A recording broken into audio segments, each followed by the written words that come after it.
மகாநதி சீரியலில் விறுவிறுப்பான கதை தாங்க இன்றைக்கி பார்க்க போகிறோம். விஜய் அவங்க தாத்தாவை பார்த்து கேட்குறாரு, தாத்தா காவேரிக்கு என்ன ஆச்சு அப்படின்னு அவங்க தாத்தா கிட்ட கேட்குறாரு. அவங்க தாத்தா, என்ன விஜய் எல்லாம் தெரிஞ்சுக்கிட்டு திடீர்னு இதை பற்றி கேட்குற அப்படின்னு சொல்லிட்டு அவங்க தாத்தா சொல்கிறாரு. எல்லாம் அவசியம் இருக்கிறதுனால தான் தாத்தா கேட்குறேன், காவேரிக்கு என்ன ஆச்சு அப்படின்னு கேட்குறாரு. அதுக்கு அவங்க சித்தப்பா, விஜய் அதான் நாங்கள் சொன்னோம்லப்பா, உனக்கும் அவளுக்கும் நடந்த ஆக்சிடெண்ட்டில் அவள் அப்போவே இறந்துட்டான்னு சொன்னேன்ல அப்படின்னு சொல்லிட்டு அவங்க சித்தப்பா சொல்கிறாரு.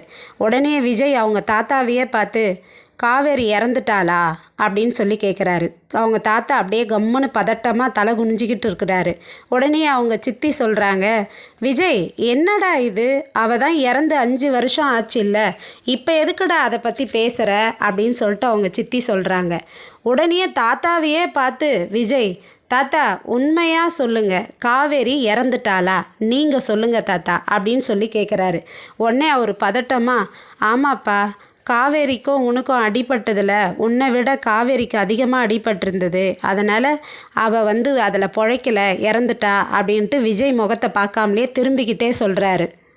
காவேரி இறந்துட்டதுனால தானேப்பா குழந்தைய நம்மக்கிட்ட கொடுத்துட்டு அவங்க குடும்பம் வீட்டை விட்டு போயிட்டாங்க அப்படின்னு தாத்தா சொல்கிறாரு. ஓ, காவேரி அப்பனா இறந்துட்டாளா அப்படின்னு சொல்லிட்டு விஜய் அவருடைய ஃபோனை எடுத்து வீடியோ காலில் பதிவான காவேரி வீடியோவை காட்டுறாரு. அப்போது இது பொய்யா அப்படின்னு சொல்லிட்டு காட்டுறாரு அவங்க தாத்தா கிட்ட. எல்லாரும் பார்த்து அப்படியே வியந்து போகிறாங்க. உடனே அவங்க சித்தப்பா சொல்கிறாரு, விஜய் ஒருத்தரா போல் 7 பேர் இருக்க முடியும், அதில் ஒருத்தராக இருப்பாங்க, எப்படி நீ காவேரி தான் இது அப்படின்னு சொல்லிட்டு உறுதியாக சொல்கிற அப்படின்னு சொல்லிட்டு அவங்க சித்தப்பா கேட்குறாரு. அதுக்கு விஜய், இல்லை இது காவேரி தான், நான் கிளாஸ் மிஸ்ஸு அம்மாவோட கிளாஸ் மிஸ் யாருன்னு பார்க்க போனேன், அங்கே போனால் காவேரி தான், அம்மாவோட கிளாஸ் டீச்சரே காவேரி தான், அது எப்படி ஆளு தான் வேறனாலும் பேர் எப்படி ஒன்றா இருக்க முடியும், அங்கே போய் விசாரிச்சதில் பயோடேட்டாவும் ஒன்றா இருக்குது, அவங்க சொந்த ஊர் கொடைக்கானல்னு இருக்குது, எதுக்கு தாத்தா இது மாதிரிலாம் என்கிட்ட பொய் சொன்னீங்க, என்னத்துக்கு தாத்தா என் வாழ்க்கையில் இப்படி விளையாடுனீங்க அப்படின்னு சொல்லிட்டு விஜய் அழுவுறாரு, பயங்கரமாக அழுவுறாரு. அப்போ அழுவும்போது தாத்தா இல்லை இதுக்கப்புறம் நான் உண்மையை மறைச்சி பிரயோஜனம் கிடையாது, அதனால் எந்த விஷயம் உனக்கு தெரியக்கூடாதுன்னு நினச்சனோ அந்த விஷயம் இப்போ உனக்கு தெரிஞ்சிருச்சு, அதனால் நான் உண்மையெல்லாம் சொல்லிடுறேன்னு தாத்தா உண்மையை சொல்கிறாரு.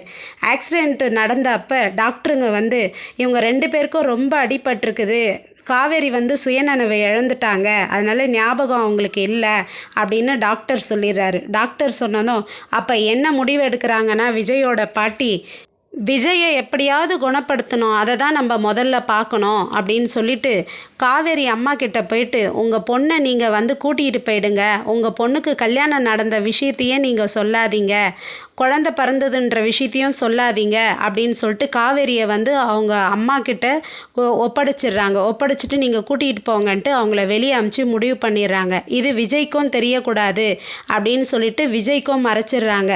உடனே விஜய் அழுது, என் குழந்தைக்கும் அம்மா இல்லாமல் பண்ணிட்டீங்களே, என்ன ஒன்றாலும் செய்வீங்களா, என் பொண்டாட்டியை எப்படி நீங்கள் எனக்கு தெரியாமல் அனுப்புவீங்க அப்படின்னு சொல்லிட்டு அவங்கக்கிட்ட கத்தி சண்டை போடுறாரு, அழுகுறாரு. எதுக்கு தாத்தா இப்படி ஒரு துரோகத்தை எனக்கு செஞ்சீங்க, நான் பாட்டி காவேரி செத்துட்டாங்கன்னு சொன்னதை நான் நம்பலை, ஆனால் அதை விட நான் உங்களை தான் நம்பினேன், ஆனால் நீங்களே இப்படி செஞ்சிட்டிங்களே தாத்தா, என் வாழ்க்கையில் இப்படி பண்ணிட்டீங்களே, நான் காவேரி வீட்டுக்கு போனேன், நான் அவளை தேடிக்கிட்டு அங்கே போனாக்கா அவள் இல்லைன்னா என்ன ஆச்சுன்னு எனக்கு தெரிஞ்சிருக்கும் அப்படின்னு சொல்லிட்டு சொல்கிறாரு விஜய் தாத்தா கிட்ட. விஜயோட சித்தப்பா சொல்கிறாரு, விஜய் அவளுக்கு விஜய்னு ஒருத்தர் இருந்தேன்ட்டு அது ஞாபகத்திலேயே இல்லை அப்படின்னு சொல்கிறாரு. அதுக்கு விஜய் கேட்குறாரு, அதுக்குன்னு என் பொண்டாட்டியை என்கிட்ட இருந்து பிரிச்சிருவீங்களா அப்படின்னு சொல்லிட்டு ஆக்ரோஷமாக கோவத்தோடு கேட்குறாரு. அவங்க சித்தி சொல்கிறாங்க, அவளுக்கு குழந்த பிறந்ததே ஞாபகம் இல்லைப்பா, அவளுக்கு ஒரு குழந்தை இருக்குதுன்றதே தெரியாது அப்படின்னு அவங்க சித்தி விஜய் கிட்ட சொல்கிறாங்க. உடனே அப்படியே அழுதுகிட்டே கண்ணீரோடு யோசிக்கிறாரு விஜய். இந்த கதை இன்னைக்கு முடியுதுங்க. இதோட தொடர்ச்சி நாளைக்கு பார்க்க காத்திருப்போம். பாய் பாய், நன்றி, வணக்கம்.